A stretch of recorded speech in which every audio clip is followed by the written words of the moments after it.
بسم اللہ الرحمن الرحیم، السلام علیکم۔ میں اسد اللہ خان ہوں۔ دونوں ہی بڑی امپورٹنٹ ڈیولپمنٹس ہیں جو سعد رضوی کے حوالے سے ہو رہی ہیں اور جو پشاور میں چل رہا ہے، دونوں ہی بڑی امپورٹنٹ ہیں۔ دونوں میں خبریں موجود ہیں ہمارے پاس کہ یہاں کیا ہو رہا ہے اور وہاں کیا ہو رہا ہے۔ تو ذرا باری باری دونوں ایشوز کو، دونوں معاملات کو ٹچ کر لیتے ہیں اور دیکھتے ہیں کہ کل کا دن کیوں امپورٹنٹ ہے۔ دونوں ہی موضوعات پر کیوں امپورٹنٹ ہے دن۔ آج جو سارا دن سعد رضوی صاحب کے حوالے سے خبریں چلتی رہیں، خدشات کا اظہار ہوتا رہا اور مختلف طرح کے دعوے ہوتے رہے، زندہ ہیں، زندہ نہیں ہیں، زندہ ہیں تو کیا ان کی زندگی کو خدشات لاحق ہیں۔ کیونکہ آج جو پولیس کی جانب سے انفارمیشن جاری کی گئی خبر کی صورت میں، ٹی وی چینلز پہ چلوائی گئی، اس کی ایک لائن بڑی امپورٹنٹ تھی۔ اس کی لائن یہ تھی کہ سرنڈر کر دیں، ہمیں پتہ ہے کہاں ہیں، سرنڈر کر دیں ورنہ گرفتار کر لیا جائے گا۔ اب اس سے لوگوں کے ذہنوں میں کچھ شبہات پیدا ہوئے کہ یہ وارننگ کیوں دی جا رہی ہے بھئی، اگر پتہ ہے تو گرفتار کر لیں۔ لیکن یہ بتانا کہ ہم نے تو وارن کیا تھا، یعنی خدشہ یہ پیدا ہوا تحریک لبیک کے لوگوں کو کہ بعد میں پولیس کہے گی کہ ہم نے تو وارن کیا تھا سرنڈر کر دو، سرنڈر نہیں کیا تو پھر گرفتاری کی کوشش میں یہ حادثہ رونما ہو گیا۔ اب اس سے یہ مطلب تحریک لبیک کے لوگوں نے لیا اور طرح طرح کی افواہیں گردش کرتی رہیں کہ کہاں ہیں۔ بہت سارے لوگوں کا خیال یہ ہے، اور میں نے پچھلے ویلاگ میں آپ کو بتایا بھی تھا کہ بہت سارے لوگوں کا خیال ہے کہ وہ پولیس کی حراست میں ہے یا اداروں کی حراست میں ہے۔ پولیس اگرچہ آفیشلی یہ کہہ رہی ہے کہ جی ہمارے پاس نہیں ہے، لیکن پولیس کا کہنا میٹر نہیں کرتا، اور ہو سکتا ہے پولیس کے پاس نہ بھی ہوں لیکن پولیس کو پتا ہو کہ وہ ہے زیر حراست ہی کسی اور قانون نافذ کرنے والے ادارے کے پاس ہیں، ہو سکتا ہے پولیس کو یہ معلوم ہو، لیکن ان کا یہ کہنا کہ جی ہمارے پاس نہیں ہے، ہو سکتا ہے یہ ٹھیک بات بھی ہو، اور اگر ہو بھی تو ضروری نہیں ہے کہ انفارمیشن دی جائے۔ پہلے کتنی مرتبہ ایسے لوگوں کو اٹھایا گیا، آپ کو یاد ہوگا کہ جب لوگ لاپتہ ہوتے ہیں، عمران ریاض خان کو اٹھایا گیا یا اظہر مشوانی کے بھائیوں کو، تو عدالت میں آ کے پولیس کیا کہتی تھی کہ جی ہمارے پاس تو نہیں ہے، جی ان کی تو لوکیشن ہم بھاولپور کی آ رہی ہے، جی فلاں کی آ رہی ہے، جی کوئی تو افغانستان کے بارڈر کی آ رہی ہے۔ تو یہ ساری باتیں ہوتی رہی، بعد میں کہاں سے نکلے سب کو پتہ چل گیا۔ لیکن جو ابھی ٹکرز آئے ہیں ان کی طرف سے، تحریک لبیک کی طرف سے، وہ امپورٹنٹ ہے۔ وہ کہتے ہیں ہمیں اطلاعات موصول ہوئی ہیں کہ حکومت ایک مرتبہ پھر کوئی سنگین قدم اٹھانے جا رہی ہے۔ سنگین قدم سے کیا مراد ہے؟ وہ کہتے ہیں کہ سانحہ ملوثیت کے بعد ملک میں حالات پہلے ہی کشیدہ ہیں، حافظ سعد حسین رضوی کو نقصان پہنچانے کی کوشش ہو سکتی ہے، یعنی انہیں لگتا ہے کہ حافظ سعد رضوی کو نقصان پہنچایا جائے گا۔ پھر وہ کہتے ہیں صاحبزادہ انس حسین رضوی کے بارے میں بھی غلط اقدامات اٹھائے جا سکتے ہیں۔ سربراہ تحریک لبیک پاکستان حافظ سعد حسین رضوی کی زندگی خطرے میں ہے۔ اب یہ جو تحریک لبیک نے ٹکٹ جاری کیے ہیں، اس کا کیا مطلب ہے؟ اس کا مطلب یہ ہے کہ وہ سمجھتے ہیں کہ انہیں یا تو اٹھایا جا چکا ہے اور ان کی زندگی خطرے میں ہے، یا انہیں مارا جا سکتا ہے، یا ان کی گرفتاری کے دوران ان کو مارا جا سکتا ہے یا نقصان پہنچایا جا سکتا ہے۔ یہ انہیں لگتا ہے، ہو سکتا ہے بالکل غلط لگتا ہو، کیوں قانون نافذ کرنے والے ادارے اٹھائیں گے اور اٹھا کے مار دیں گے یا اٹھاتے ہوئے مار دیں گے۔ اگرچہ سی سی ڈی نے پچھلے کچھ عرصے میں جو کارروائیاں کی ہیں اس میں بہت ساری ایسی چیزیں ہوئی ہیں، لیکن بہرحال یہ معاملہ مختلف ہو سکتا ہے اور مختلف ہے۔ لیکن تحریک لبیک کو یہ لگتا ہے کہ ان کی زندگی کو، دونوں بیٹوں کی زندگی کو خدشات لاحق ہیں اور کوئی ایسا قدم اٹھایا جا سکتا ہے کہ ان میں سے کسی ایک کی زندگی کو خطرہ ہو سکتا ہے۔ یہ کہہ رہے ہیں تحریک لبیک کی طرف سے جاری ہونے والے جو بیان ہے اس میں۔ پھر وہ کہتے ہیں اگر حافظ سعد حسین رضوی کو کچھ ہوا تو حالات کی ذمہ دار حکومت ہوگی۔ قوم ابھی سینکڑوں لوگوں کے خون پر افسردہ ہے۔ مریدکے میں پہلے ہی بہت ظلم کر لیا گیا ہے، ہمارے سینکڑوں کارکنان شہید جبکہ ہزاروں زخمی ہیں۔ افسوس کا مقام ہے ملک کو خانہ جنگی میں دھکیلنے کی سازش کی جا رہی ہے۔ حکومت اور اداروں میں موجود افراد ہوش کے ناخن لیں۔ ہم عوام اور سیاسی اور مذہبی جماعتوں سے اس ضمن میں آواز بلند کرنے کی اپیل کرتے ہیں۔ ہم اپیل کرتے ہیں کہ ہمارے وہ ہم آواز بنیں۔ جو افراد، تنظیمات اور جماعتیں پہلے ہی سے آواز بلند کر رہی ہیں ان کا خیر مقدم کرتے ہیں۔ حکومت سے مطالبہ ہے کہ ہمارے خدشات کو دور کیا جائے، اہل سنت والجماعت کو ریاست پاکستان کے خلاف نہ ابھارا جائے۔ تحریک لبیک پاکستان ایک پرامن سیاسی اور مذہبی جماعت ہے، پرامن اور معصوم شہریوں کے خلاف اقدامات سے گریز کیا جائے۔ جلد از جلد حکومت اپنی تحویل میں موجود کارکنان کے نام بتائے۔ تحریک کے لاتعداد زخمی کارکنان گرفتار ہیں جن کا علاج نہیں کیا جا رہا۔ زخمی افراد کو طبی امداد نہایت ضروری ہے۔ حکومت شہداء کے جسد خاکی لواحقین کے حوالے نہیں کر رہی۔ مطالبہ کرتے ہیں کہ راہ فلسطین کے شہداء کے جسد خاکی ان کے لواحقین کو واپس کیے جائیں۔ حکومت تحریک لبیک پاکستان کو بدنام کرنے کے لیے میڈیا کا استعمال فوری ختم کرے۔ بھارتی فنڈنگ اور دیگر عجیب و غریب جھوٹے الزامات لگانا نہایت شرمناک ہے۔ تحریک لبیک پاکستان محب وطن جماعت تھی، ہے اور ہمیشہ رہے گی۔ جب بھی ملک کو ضرورت پڑی ہم نے ہمیشہ اپنے سینے پیش کیے۔ حکومت ہوش کے ناخن لے اور عوام کو مزید دکھ نہ دے۔ یہ وقت جھوٹے الزامات کی سیاست کرنے کا نہیں ہے۔ حکومت کو ایک تاریخی سانحے کے بعد ہی کم از کم سنجیدگی اختیار کرنی چاہیے۔ حکومت کے اقدامات نہایت غیر مناسب اور قابل افسوس ہیں۔ سینکڑوں افراد کے خون کی ہولی کھیلنے کے باوجود حکومت مسلسل جارحیت کر رہی ہے۔ حکومت کی طرف سے تحریک لبیک سے مذاکرات اور ٹیبل ٹاک نہ کرنا مجرمانہ پالیسیز ہیں۔ قوم اچھی طرح سمجھتی ہے کہ تحریک لبیک پاکستان کے ساتھ زیادتی کی گئی جو بدستور جاری ہے۔ اب جھوٹے الزامات لگا کر قوم کو بیوقوف نہیں بنایا جا سکتا۔ پورا پاکستان تحریک لبیک پاکستان کے ساتھ اظہار یکجہتی کر رہا ہے۔ جاری کردہ شعبہ نشر و اشاعت تحریک لبیک پاکستان، یہ ٹکٹس جاری کیے گئے ہیں، تفصیلی ٹکٹس ہیں، تفصیلی موقف ہے، اور اس میں کئی باتیں دھمکی آمیز ہیں کہ اگر کچھ ہوا تو حالات کی ذمہ دار حکومت خود ہوگی، یہ نہ کیا جائے، وہ نہ کیا جائے، ایسے نہ کیا جائے، خبردار یہ نہ کریں۔ اس میں مطالبات سے زیادہ دھمکیاں بھی شامل ہیں۔ اب دیکھنا یہ ہے کہ حکومت کیا کرتی ہے۔ دیکھیے، آج انٹرنیٹ بند نہیں ہوا، آج انٹرنیٹ کو بند ہونا تھا۔ کیوں؟ مرمت ہونی تھی۔ بھئی مرمت کیوں نہیں ہوئی بھائی؟ کیا وجہ ہے؟ کل اعلامیہ جاری کیا تھا تمام جو موبائل کمپنیز ہیں، ٹیلی کام کمپنیز ہیں، انہوں نے کہا تھا کہ صبح ہم کریں گے، لیکن اگر نہیں کیا تو پھر بتاتا ہے کہ جی ہمارا کام تاخیر کا شکار ہو گیا، ہم آج نہیں کریں گے، کل کریں گے، پرسوں کریں گے۔ اس کا مطلب ہے کہ وہ مرمتی کام نہیں تھا۔ ظاہر ہے یہ پتہ تو ہے، لیکن اسے ثابت بھی ہو گیا کہ مرمتی کام نہیں تھا۔ تو پھر کیا ہونا تھا آج جو نہیں ہوا؟ اور کیا یہ پوسٹ پون ہو گیا ہے، ملتوی ہو گیا ہے، یا منصوبہ تبدیل ہو گیا ہے؟ اور منصوبہ کوئی تھا بھی یا نہیں؟ ان ساری باتوں کو ملا کر جتنی چہمگوئیاں یا افواہیں گردش کر رہی ہیں، چونکہ کوئی بھی کسی کے پاس کنکریٹ خبر نہیں ہے، تو اس لیے اس پر افواہوں کا بازار گرم ہے، اور انہی افواہوں کی بنیاد پر یا خدشات کی بنیاد پر تحریک لبیک نے یہ سارے سٹیٹمنٹس جاری کی ہیں، جس میں انہوں نے کہا ہے کہ حافظ سعد رضوی اور حافظ انس رضوی کے ساتھ کچھ برا ہو سکتا ہے، کچھ بہت برا ہو سکتا ہے، اور اگر انہیں کچھ ہوا تو پھر ذمہ دار حکومت ہوگی۔ یعنی وہ اس خدشے کا اظہار کر رہے ہیں کہ ان کی جان لی جا سکتی ہے خدا نخواستہ، یا ان کی جان کو خدشات لاحق ہے۔ تو اس طرح کی باتیں ان کی خبر میں موجود ہیں، اور ظاہر ہے جو آج ٹیلی ویژن پر خبریں چلی، میں نے جیسے کہ پہلے کہا، اس پر بھی بہت تشویش ہوئی کہ یہ جو خبر چلی کہ ہمیں گھیرا تنگ ہو گیا ہے اور ہمیں پتہ ہے تم کہاں اور سرنڈر کر دو۔ تو پھر اگر یہ خبریں چلیں اور پولیس کو پتہ ہے کہ وہ کہاں ہیں، تو پھر سارا دن گزرنے کے بعد گرفتاری کیوں عمل میں نہیں لائی گئی؟ یا وہ پہلے سے ہی گرفتار ہیں اور پولیس کو پتہ نہیں ہے؟ کیا وہ کسی اور قانون نافذ کرنے والے ادارے کے پاس ہیں اور پولیس کو پتہ نہیں ہے؟ تو ان ساری چیزوں کو ملا کر دیکھیں تو واقعی تشویش کی بات تو شاید بنتی ہے، یا کچھ چیزیں ایسی ہیں جو تشویش میں ان کو مبتلا کرتی ہیں۔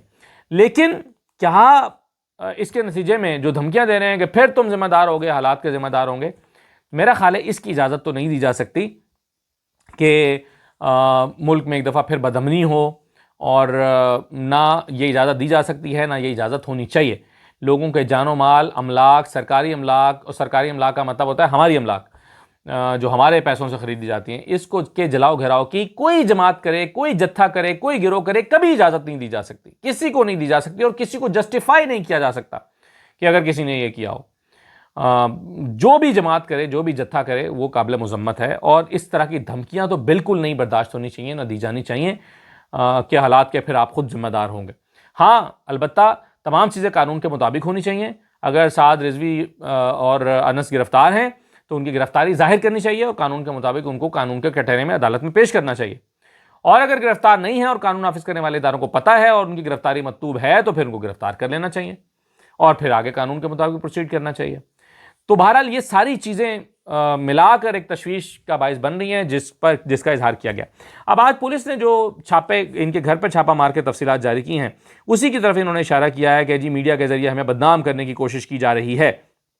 وہ کیا ہے اس پر یہ میڈیا اور سوشل میڈیا، کیونکہ اس پر جو حکومت پاکستان کی طرف سے یا حکومت پنجاب کی طرف سے، کیونکہ لوگوں میں زوم کر کے دیکھ رہا ہوں مجھے پتہ نہیں چل رہا، بہرحال وہ حکومت کی طرف سے اور ساتھ میں DMW یعنی ڈیجیٹل میڈیا ونگ، جو سرکاری ڈیجیٹل میڈیا ونگ ہے، اس کی طرف سے یہ شاید بنائے گئے ہیں، اور اس کو پنجاب پولیس کے آفیشیل ٹویٹر ہینڈل سے شیئر کیا گیا ہے، جس میں کہا گیا ہے کہ TLP بلوائیوں کے قائد سعد رضوی کے گھر سے کروڑوں روپے اور سونے کی اینٹیں برآمد۔ آخر یہ اتنا مال اور پیسہ آیا کہاں سے؟ یہ محض خبر نہیں بلکہ تشویشناک اور حیران کن انکشاف ہے، جس سے ذہن میں بہت سے سوالات پیدا ہوتے ہیں۔ ایک مدرسے کے مولوی کے گھر سونے کی اینٹیں کہاں سے آئیں؟ آخر سعد رضوی کا کاروبار ہے کیا؟ کیا یہ پیسہ دشمن ممالک کی خفیہ ایجنسیوں کا فراہم کردہ ہے؟ کیا یہ پیسہ اسلام کے نام پر چندہ اکٹھا کر کے اسلحہ خریدنے کے لیے ہے؟ کیا یہ پیسہ بھارت را نے پاکستان میں بدامنی پھیلانے کی غرض سے دیا ہے؟ کیا یہ صدقات اور خیرات کا پیسہ تھا جس سے V8 اور لینڈ کروزرز خریدی گئیں؟ ایک معمولی امام مسجد جس کی تنخواہ 30,000 کے قریب ہو، اس کے گھر کروڑوں کی نقدی زیورات اور قیمتی گھڑیاں کیسے ہو سکتی ہیں؟ یہ سوال پنجاب پولیس اٹھا رہی ہے، حالانکہ ان کو تو جواب دینا چاہیے۔ حیرت کی بات ہے کہ یہ سوال اٹھا رہی ہے پنجاب پولیس، کہہ رہی ہے کہ جی کیا یہ چندے کا پیسہ ہے، کیا یہ را کا پیسہ ہے، کیا یہ بھارت کا پیسہ ہے؟ بھائی آپ انویسٹیگیشن ایجنسی ہیں، آپ پولیس ہیں، آپ ادارے ہیں، آپ کے پاس طاقت ہے، آپ ان سوالوں کا جواب لوگوں کو فراہم کریں۔ آپ سوال کیا پوچھ رہے ہیں؟ پھر وہ کہتے ہیں کہ جی کروڑوں روپے سونے اور اینٹیں برآمد، بلوائیوں نے مذہب کے نام پر جو دنگا فساد اور تماشا لگایا، اس کے بعد قوم کا ہر فرد پوچھتا ہے سعد رضوی جیسے رانگ نمبر مولوی جو اسلام کو اپنے ذاتی مقاصد کے لیے استعمال کرتے ہیں، آخر ان کا ایجنڈا کیا ہے؟ ان بے لگام مولویوں کے ٹولے نے توڑ پھوڑ، جلاؤ گھراؤ، قتل و غارت آخر کن قوتوں کے خوش کرنے کے لیے کی؟ سرکاری اور نجی املاک کو نقصان، پنجاب پولیس، سیکیورٹی اداروں اور عوام دوست فلاحی منصوبوں کی گاڑیوں کو نظر آتش کرنا آخر کہاں کا پرامن احتجاج ہے؟ شرم آنی چاہیے ایسے گھٹیا دین فروش ملاؤں کو جو چند ٹکوں کی خاطر دین اسلام کو بیچ کر کھانے سے بھی گریز نہیں کرتے۔ عوام اب مطالبہ کرتے ہیں کہ سعد رضوی جیسے 2 نمبر انتشاریوں کے خلاف سخت کارروائی عمل میں لائی جائے۔ بات تو ٹھیک ہے کہ ایک 30,000 روپے پر کام کرنے والا مولوی، اس کا آخر سورس آف انکم کیا ہے؟ اتنا سونا، اتنا چاندی، اتنے ڈالرز، اتنی غیر ملکی کرنسی کہاں سے آ گئی؟ اور پھر ایک تصویر، ایک اور بھی ہینڈ ریٹن ڈاکومنٹ جاری کیا گیا ہے جس میں بتایا گیا جویلری، گولڈ، چوڑیاں اور کڑے، بریسلیٹ، کانٹے، یہ کتنا ہے جی؟ یہ 445 گرام، 490 گرام ان کا وزن ہے۔ انگوٹھیاں جو ہیں وہ 47 عدد ہیں، بریسلیٹ 6 عدد ہیں، متفرق چیزیں 72 عدد ہیں، 355 گرام یہ بنتا ہے۔ پھر چاندی کی چیزیں ہیں 460 گرام، 438 گرام وہ بنتی ہیں۔ پھر اس کے علاوہ چوڑیاں، ہار، چین، لاکٹ، انگوٹھی، کانٹے وغیرہ، اس کی تفصیلات الگ ہیں۔ اور اس کے علاوہ پھر مختلف طرح کے جو برانڈز کی رسٹ واچز ہیں ان کی تعداد بھی 69 بتائی گئی ہے۔ اور اس میں پھر جو یہ سرکاری جو ہے وہ سگنیچرز کے ساتھ یہ جاری کیا گیا ڈاکومنٹ ہے۔ تو اب یہ سوال وہ کر رہے ہیں کہ جی یہ ساری پیسے کہاں سے آئے؟ تو بظاہر تو یہی لگتا ہے کہ نذرانے کی چیزیں ہیں جو مریدین نے دی ہیں اور انہوں نے اینٹھ لی ہیں، لیکن ظاہر ہے ایک لائف سٹائل، شانہ لائف سٹائل، گاڑیاں، یہ وہ سارا کچھ ہمارے ہاں یہ پیری مریدی ایک ایسا بزنس ہے کہ جس کا نہ کوئی آڈٹ ہوتا ہے، نہ جس کا کوئی حساب ہوتا ہے، نہ جس کا کوئی ٹیکس ہوتا ہے۔ اور یہ وہ بزنس ہے کہ جو ہمارے یہاں 90% سے زیادہ تو جعلی پیر ہیں جو یہ کام کرتے ہیں، اور ان کے چند دن کے اندر دن پھر جاتے ہیں، اور مریدین امیر ہوتے ہیں، اور مریدین کو لگتا ہے کہ یہ سب پیر صاحب کا کیا دھرا ہے، کہ جس کی وجہ سے وہ کرامات ہیں پیر صاحب کی، جس کی وجہ سے ان کو یہ سارا دولت کی ریل پیل ہے، اور اسی میں سے پھر وہ اپنے پیر صاحب کو بھی خوش کرنے کے لیے چڑھاتے ہیں۔ تو یہ تو ہمارے یہاں ہے، ایک نظام چل رہا ہے، اور اس کا انفارچونیٹلی دنیا کے دوسرے اسلامی ممالک کے برعکس کوئی آڈٹ نہیں ہے، کوئی سسٹم نہیں آ رہا کہ دوسرے ممالک میں جا کے کوئی یہ نوٹنکی نوسر بازی نہیں کر سکتا۔ لیکن ہمارے ہاں بس ایک نظام چل رہا ہے پیری مریدی کا، اور مریدین جو ہیں وہ، اب ہو سکتا ہے میری بات کچھ لوگوں کو بری لگے، لیکن اسلام کی یہ کون سی شکل ہے کہ جس کے نتیجے میں یہ سارا ایک کاروبار چل رہا ہے؟ تو چونکہ حکومت کا کوئی اس سلسلے میں نظام موجود نہیں ہے، اور آج اچانک حکومت کی آنکھ کھلی ہے اور ان کو پتہ چلا کہ یہ سب غلط ہو رہا ہے، اچانک آنکھ کھلی ہے اور انہیں اندازہ ہوا ہے کہ یہ تو سب غلط ہو رہا ہے، 2 نمبر ہو رہا ہے، یہ نہیں ہونا چاہیے، اور پھر شاید یہ دوبارہ سلسلہ آگے چل پڑے جب معاملہ ٹھیک ہو جائیں۔ تو یہ صورتحال جو ہے وہ تو ہے سعد رضوی صاحب کے حوالے سے۔ اب دوسرے ایشو پر آ جائیں، وہ بھی بڑا امپورٹنٹ ہے، اور وہ ہے پشاور ہائی کورٹ کا معاملہ، جس میں پشاور ہائی کورٹ نے، آپ جانتے ہیں کہ آج ایک چیپٹر بند ہی کر دیا، جس میں پشاور ہائی کورٹ کے چیف جسٹس نے کہا کہ بھائی یہ ریزگنیشن تو ہو گیا، جب استعفیٰ دے دیا گیا وہ قبول ہے، یہ تو بحث ہی نہیں ہے، آگے چلو بتاؤ حلف لینا ہے یا نہیں لینا۔ اسی دوران بلاول صاحب نے گورنر صاحب کو کہہ دیا کہ گورنر صاحب آپ یہاں کیا کر رہے ہیں، جائیں جا کے حلف لیں، اپنی آئینی ذمہ داری پوری کریں۔ اور اس وقت جب میں یہ ویڈیو کر رہا ہوں تو گورنر صاحب گورنر ہاؤس خیبر پختونخوا پہنچ چکے ہیں، پہنچ گئے ہیں، کل کی تقریب کا اعلان ہو گیا ہے، شیڈول جاری ہو گیا ہے، اور کل کی تقریب رکھ لی گئی ہے، اور کل 4 بجے گورنر ہاؤس میں تقریب حلف برداری ہونے جا رہی ہے۔ اب یہ تو پیپلز پارٹی نے تو کر دیا سرنڈر، پیپلز پارٹی کو تو خیال آیا کہ نہیں غلط ہو رہا ہے، قانونی ماہرین سے مشورہ کیا ہوگا، انہوں نے کہا ہوگا کہ نہیں گورنر کے پاس اختیار نہیں ہے جانچ پڑتال کرنے کا، اسکروٹنی کا، بڑے پیمانے پر اس پر ایک وضاحت آ گئی ہے۔ خود بیرسٹر عقیل، خود کامران مرتضیٰ، کون رہ گیا جس نے یہ نہ کہا ہو کہ گورنر غلط کر رہے ہیں؟ تو سب نے جب یہ کہہ دیا ہے کہ رائے بن گئی، تو پھر بلاول بھٹو صاحب نے کہا کہ آپ جائیں اور جا کر حلف لیں۔ اب لیکن مولانا فضل الرحمان صاحب کی 2 نمبری دیکھیے. مولانا فضل الرحمان صاحب جو ہے وہ کہتے ہیں کہ نہیں میں نہیں مانتا. اور مولانا فضل الرحمان صاحب آج 6 بجے میری اسلم غوری صاحب سے بات ہوئی جو ترجمان ہے جو ہے کہ میں نے کہا ہاں جی فیصلہ آ گیا, بتائیں کیا فیصلہ آپ کا, پارٹی کا کیا فیصلہ. تو اسلم غوری صاحب نے کہا کہ ہم 90% امکان ہے کہ ہم آج کے چیف جسٹس کے فیصلے کو کل چیلنج کریں گے اور کہیں گے کہ ان کا فیصلہ آئین و قانون سے متصادم ہے. اور ہماری جو کہ دوسری درخواست بھی گئی ہوئی ہے جس میں کل سماعت ہونی ہے, 2 رکنی بینچ ہے, اور اس 2 رکنی بینچ کے سامنے ہم نے یہ بتانا ہے کہ جی چونکہ ابھی استعفیٰ منظور ہی نہیں ہوا تھا تو یہ ہو گیا. اب چیف جسٹس رائے دے رہے ہیں کہ بھائی استعفیٰ منظور ہو چکا ہے, اب کیسے 2 رکنی بینچ کو آپ قائل کریں گے کہ نہیں جی استعفیٰ منظور نہیں ہوا. اور خاص طور پر جب گورنر حلف لینے کے لیے پہنچ گئے ہیں تو پھر تو گورنر کا وکیل صبح جا کر یہ پیش ہو کر نہیں کہہ سکتا نا کہ نہیں جی ہم نے تو استعفیٰ منظور ہی نہیں کیا. گورنر صاحب جنہوں نے کل کی تقریب کے دعوت نامے جاری کر دیے ہیں یا اعلان ہو گیا کل کی تقریب کا, کیا گورنر صاحب کا وکیل کل صبح جا کر عدالت میں یہ کہے گا کہ نہیں جی ہم نے تو بھی استعفیٰ منظور ہی نہیں کیا, یہ تو انتخاب غیر قانونی ہے. تو پیپلز پارٹی تو بیچ میں سے نکل گئی. اچھا یہ شام 6 بجے کی بات ہے جب JUI کہہ رہی تھی کہ جی ہم 90% امکان ہے کہ ہم اس کو چیلنج کریں گے.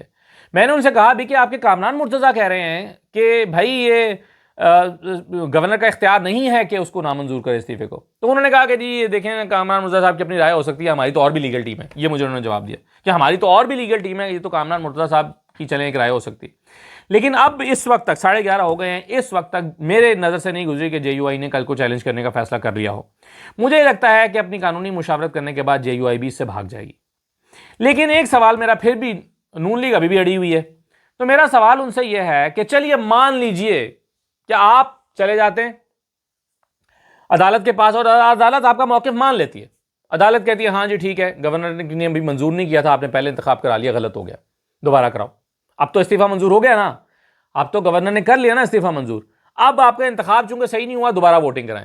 تو پھر ووٹنگ ہوگی, پھر 90 ووٹ پڑ جائیں گے, پھر وہ آ جائیں گے چیف منسٹر بن کے, پھر کیا کریں گے؟ تو کیوں خام خواہ کی سبکی اور ضلالت اپنے نام لیتے ہیں؟ جب آپ روک نہیں سکتے تو روڑے کیوں اٹکاتے؟ جب آپ کو پتا ہے کہ آپ سہیل افریدی کو بننے سے نہیں روک سکتے, آپ کے پاس کوئی پلان ہی نہیں ہے, آپ کے پاس کوئی بندہ رابطے میں نہیں ہے.